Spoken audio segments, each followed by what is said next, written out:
Hi friends, இப்போ நம்ம என்ன பண்ண போகிறோன்னா, இந்த மாதிரி மிஷினில் தையல் வந்து ஃப்ரண்ட்டில் போகாமல் ரிவேர்ஸில் வரும். அதை மாதிரி வந்தால் அதை நம்ம எப்படி சரி பண்ண போகிறோன்றது தான் நம்ம பார்க்க போகிறோம். இப்போ பாருங்கள், என் மிஷின் வந்து ஃப்ரண்ட் பக்கம் போகாமல் ரிவேர்ஸில் வந்துட்டுருக்கு. இப்போ பாருங்கள், நான் தச்சு காட்டுறேன். பார்த்தீங்களா, நம்ம தைச்சோம்னா வந்து ஃப்ரண்ட்டில் தான் துணி மூவ் ஆகி போகும். ஆனால் என்னோடய மிஷினில் ஆப்போசிட், அதாவது ரிவர்ஸில் வந்துட்டுருக்குது. இதோட ப்ராப்ளத்தை நம்ம எப்படி சால்வ் பண்ணுறதை பற்றி இப்போ பார்க்கலாம். இப்போ பார்த்தீங்கன்னா, அதை மாதிரி ரிவர்ஸ் தையல் வந்துச்சு அப்படின்னாக்கா, இதை தான் எல்லோரும் இந்த டென்ஷன் பார் இருக்குது இல்லையா, இங்கே பாருங்கள், இந்த இடத்துல வந்து தையல் வந்து அட்ஜஸ்ட் பண்ணுற ஸ்க்ரூ இருக்கும். இந்த ஸ்க்ரூ வந்து கீழே இப்படி லூஸ் பண்ணிவிட்டு கீழே போனால் தான் அதை மாதிரி ரிவர்ஸில் வரும் அப்படின்னு சொல்லுவாங்க. ஆனால் என்னோடய மிஷினில் மேலேயே தான் இருக்குது. பாருங்கள், மேலே தான் வச்சுருக்கேன். அப்படி இருந்தும், அதாவது இந்த மிஸ்டேக் இல்லாமல் மேலேயே இருந்தும் ரிவர்ஸில் போகுது. பாருங்கள், இப்போ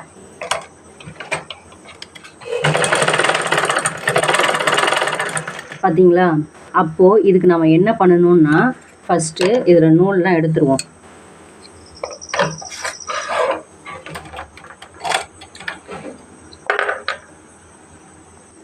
இப்போ நூல் எடுத்துகிட்டு மிஷினை நம்ம தனியாக இதுலேருந்து எடுத்துடலாம்.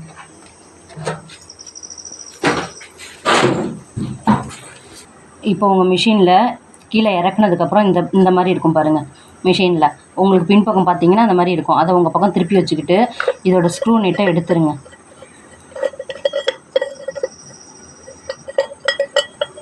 எடுத்து தனியாக வச்சுட்டு இந்த பக்கம் சாய்ச்சி பாருங்கள்.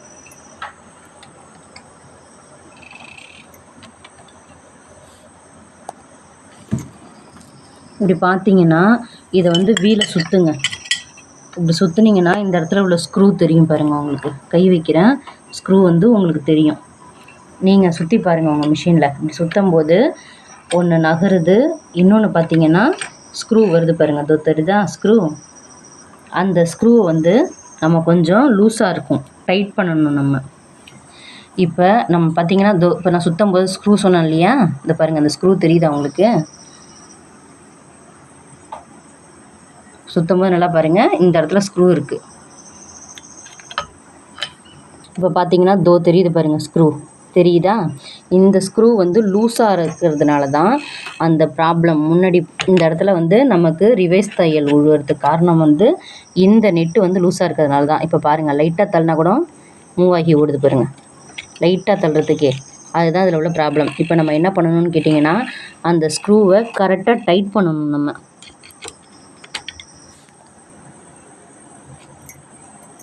இப்போ இங்கே பாருங்கள், இந்த அளவுக்கு நவுத்தணும். நீங்கள் எப்படி ஓடுது பார்த்தீங்களா?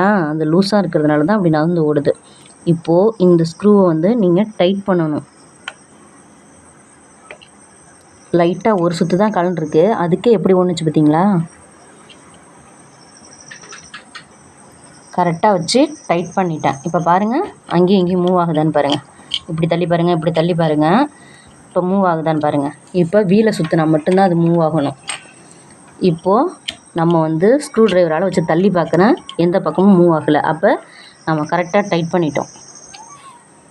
எல்லாம் பண்ணிட்டோம் இல்லையா?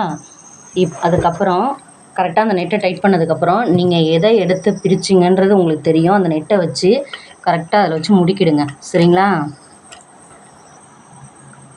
இப்போது நெட்டை டைட்டாக முடிக்கிட்டோம். இதுக்கப்புறம் நம்ம தையல் மிஷினில் செட் பண்ணிவிட்டு ஓட்டிட வேண்டியதான். இப்போது தையல் மிஷினில் நம்ம வந்து ஃபிட் பண்ணி வச்சிடலாம்.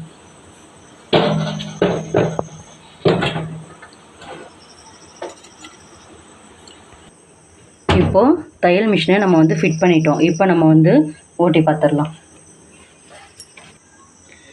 இப்போது நம்ம தையல் மிஷினை வந்து ஃபிட் பண்ணிட்டோம். இப்போ நம்ம மிஷின் கரெக்டாக ஓடுதா இல்லைன்னு நீங்களே பாருங்கள்.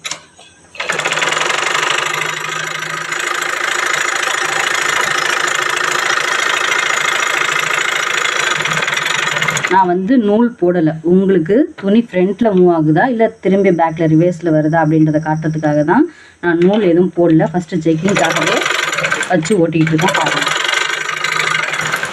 இப்போ நல்லா தெரிஞ்சுங்க, இதில் நமக்கு எந்த ப்ராப்ளமுமே இல்லை. கீழே இருந்தால் தான், அதாவது இந்த ஸ்க்ரூ வந்து கீழே இருந்தால் தான் இந்த தையல் வந்து ஃப்ரண்ட்டில் போகும்னு சொல்லுவாங்க. ஆனால் நமக்கு இல்லை, மேலே தான் இருக்குது. அப்படி இருந்தும் நமக்கு அந்த ப்ராப்ளம்னா இதை கழட்டிட்டு எப்போதும் போல் நான் சொன்ன நெட்டை மட்டும் டைட் பண்ணிங்கன்னா திரும்பி இந்த ப்ராப்ளம் சால்வ் ஆகிடும்.